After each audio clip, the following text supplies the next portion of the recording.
boss, kung ayaw nyong maabala sa pagkuha ng replacement plate ng mga motor nyo at gumastos pa, kailangan nyo nito.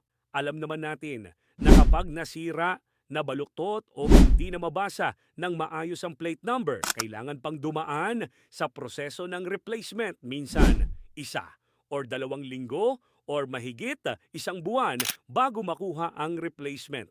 Kaya sobrang laki ng oras na gugugulin mo. Bukod sa oras na kailangan mo ilaan sa pag-aasikaso, may mga bayarin pa at hassle pa sa pagpunta sa LTO. Kaya ako, naglagay na ako nitong metal plate number protector. Simple lang pero malaking tulong para maprotektahan ang plate laban sa UP, vibration at mga pagsagi habang ginagamit ang motor. Sakto siya sa bagong LTO plate size, matibay ang material at mas malinis tingnan sa motor.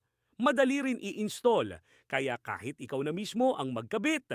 For me, mas okay na gumastos ng kaunti para sa proteksyon kaysa mapagastos ng mas malaki at mahassle sa pagkuha ng replacement plate. Kung gusto nyo rin protektahan ang plate number nyo, check nyo yung nasa yellow basket. Sulit na sulit mga boss!